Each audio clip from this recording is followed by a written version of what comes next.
A concise account of the Great War between the Empire and the Aldmeri Dominion by Legate Justianus Quintius.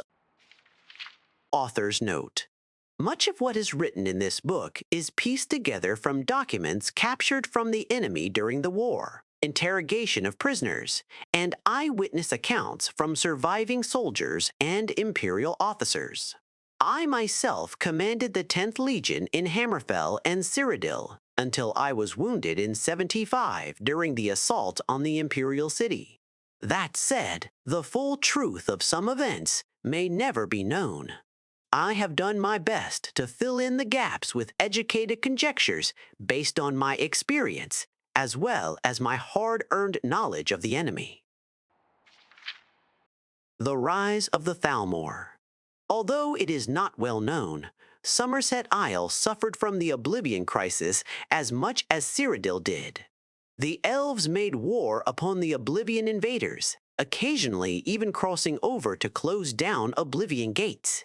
As a nation, they had more successes than Cyrodiil did, although the limitless Daedric hordes made the outcome a foregone conclusion. The Thalmor had always been a powerful faction within Somerset Isle, but had also always been a minority voice. During the crisis, the Crystal Tower was forced to give the Thalmor greater power and authority. Their efforts almost certainly saved Somerset Isle from being overrun. They capitalized on their success to seize total control in 4E22.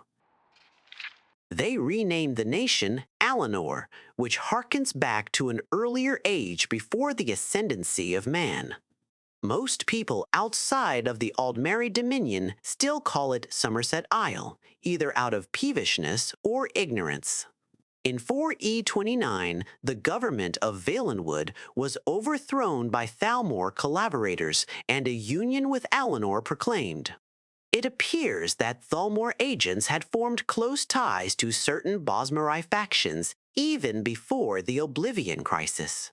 The Empire and its Bosmer allies, caught completely off guard, were quickly defeated by the much better prepared Altmer forces that invaded Valenwood on the heels of the coup. Thus was the Aldmeri Dominion reborn.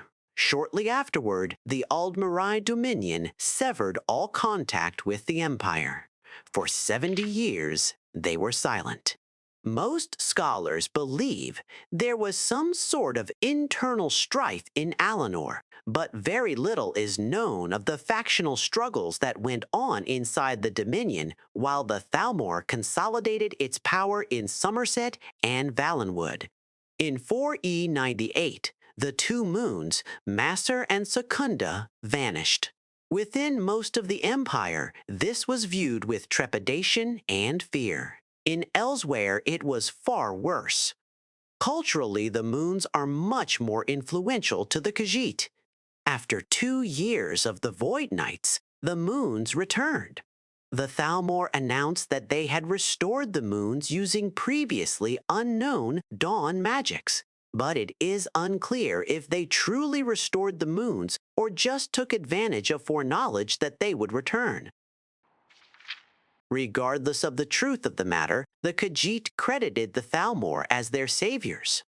Within 15 years, imperial influence in Elsewhere had so diminished that the Empire was unable to respond effectively to the coup of 4E115, which dissolved the Elsewhere Confederacy and recreated the ancient kingdoms of Anaquina and Palatine as client states of the Aldmeri Dominion. Once more, the Empire failed to stop the advance of Timur power. When Titus Medici ascended the throne in 4E168, he inherited a weakened empire. The glory days of the Septums were a distant memory. Valenwood and Elsewhere were gone, ceded to the Thalmor enemy. Black Marsh had been lost to imperial rule since the aftermath of the Oblivion Crisis. Morrowind had never recovered fully from the eruption of Mount Vardenfell. Hammerfell was plagued by infighting between crowns and forebears. Only High Rock, Cyrodiil, and Skyrim remained prosperous and peaceful. Emperor Titus Mede had only a few short years to consolidate his rule before his leadership was put to the ultimate test. The war begins.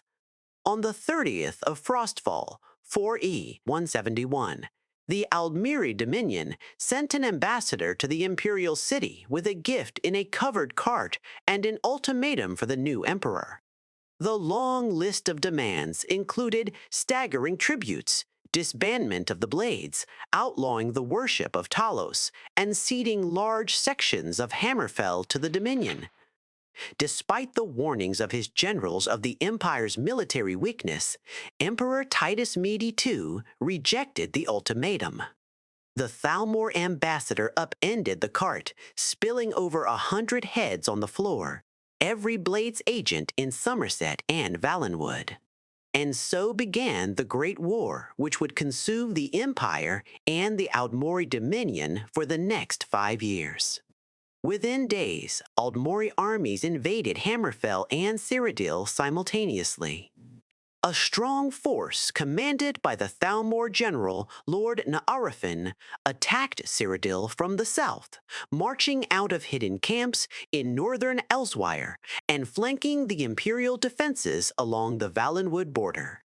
Laaiowine soon fell to the invaders, while Breville was cut off and besieged. At the same time, an Aldmari army under Lady Aurenelia crossed into western Cyrodiil from Valenwood, bypassing Anvil and Cabach and crossing into Hammerfell. Smaller Aldmeri forces landed along the southern coastline of Hammerfell. The disunited Redguard forces offered only scattered resistance to the invaders, and much of the southern coastline was quickly overrun.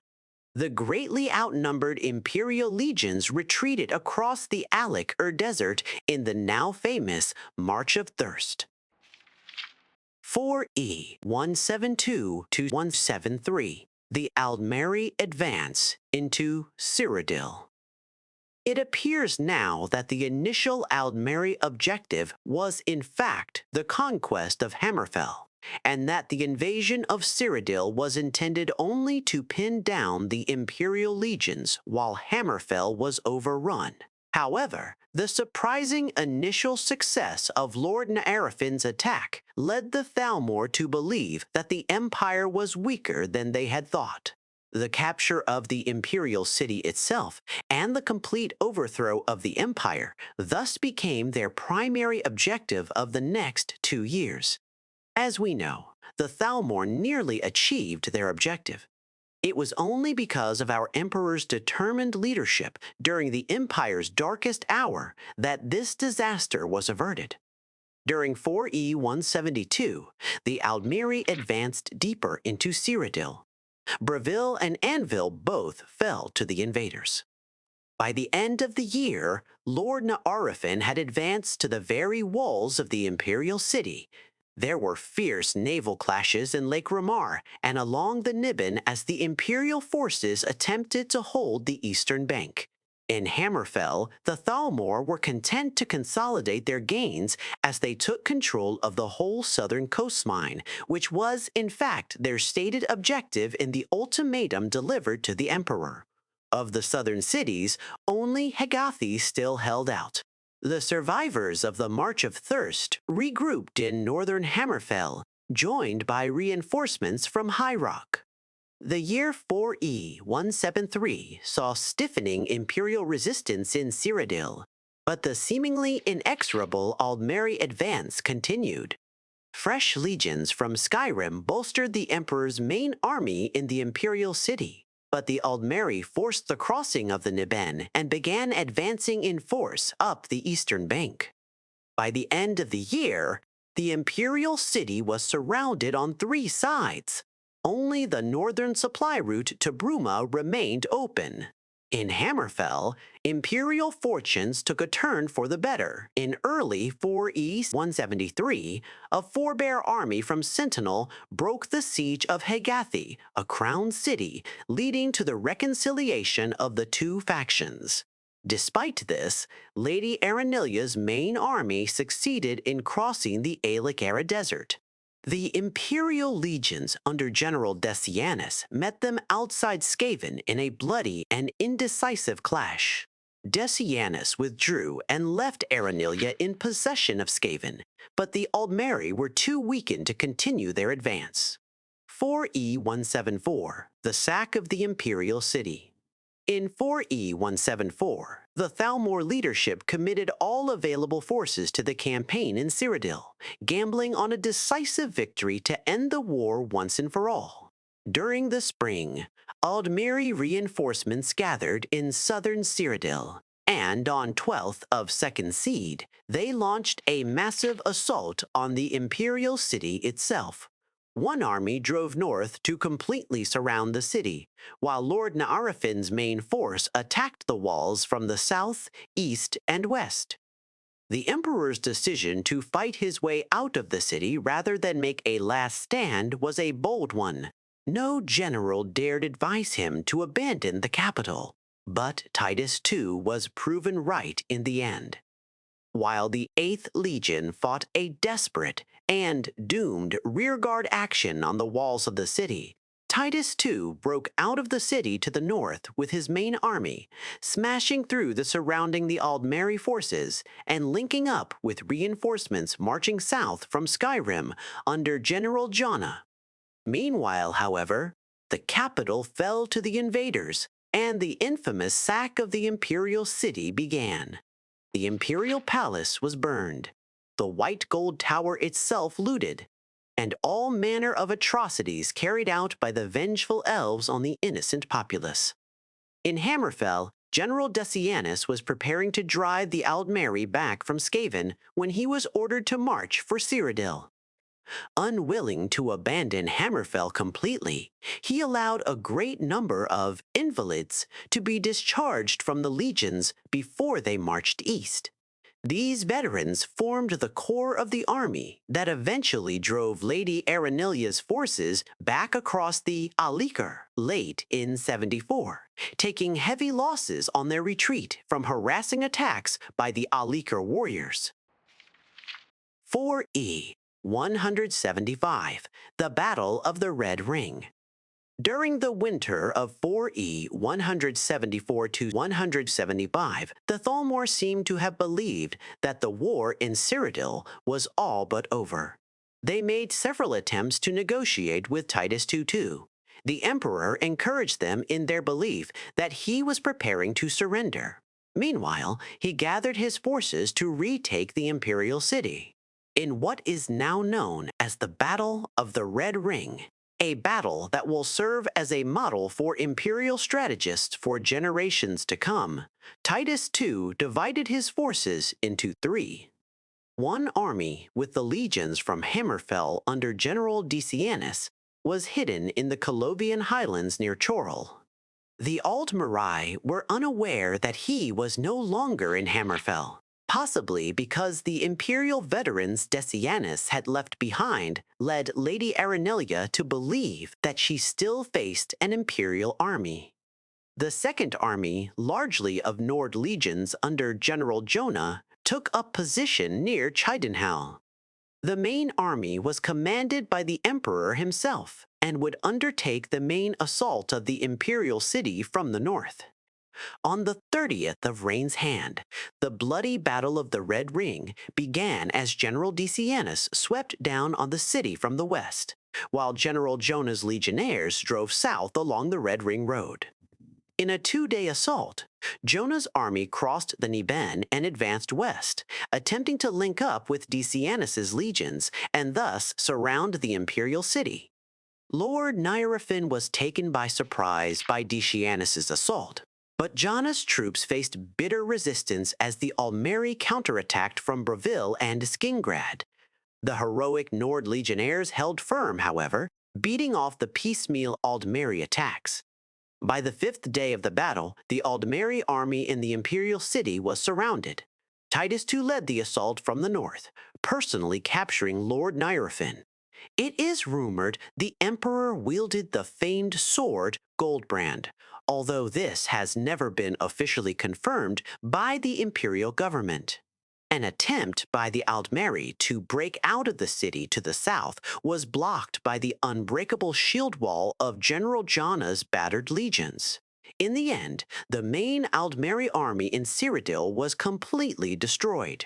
The emperor's decision to withdraw from the imperial city in 4E 174 was bloodily vindicated.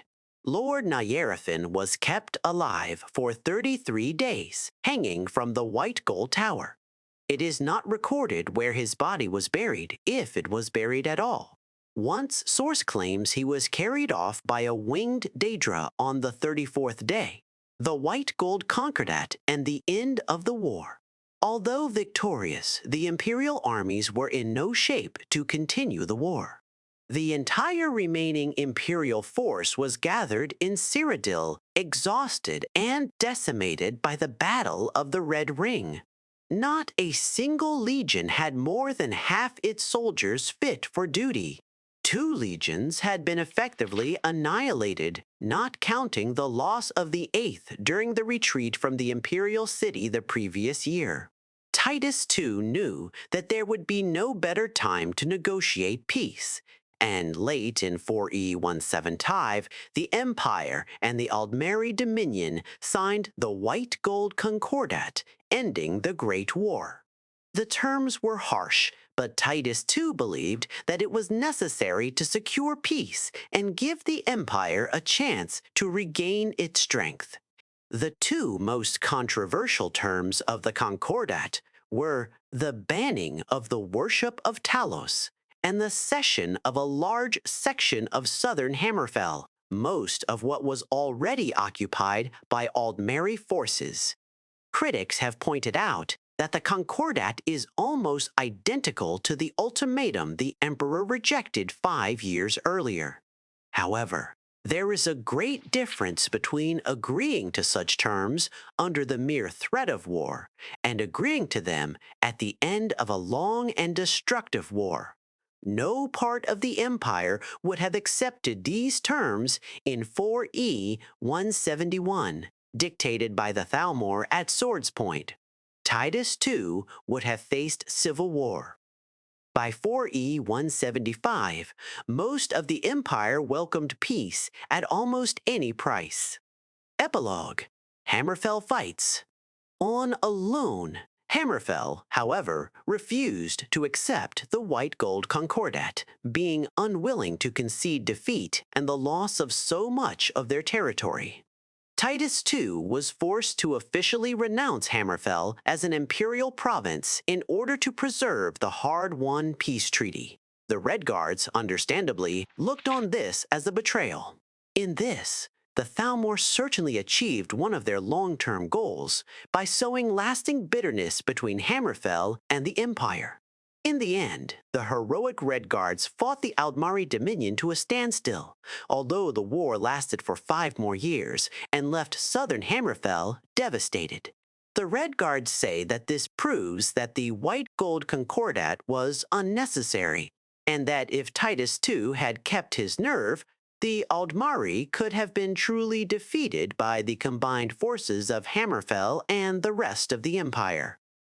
The truth of that assertion can, of course, never be known. But the Red Guards should not forget the great sacrifice of imperial blood.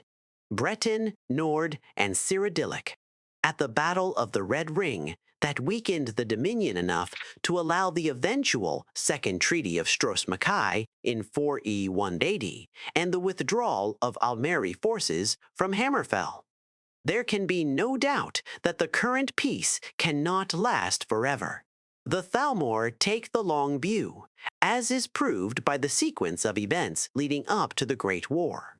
All those who value freedom over tyranny can only hope that before it is too late, Hammerfell and the Empire will be reconciled and stand united against the Thalmor threat. Otherwise, any hope to stem the tide of Thalmor rule over all of Tamriel is dimmed.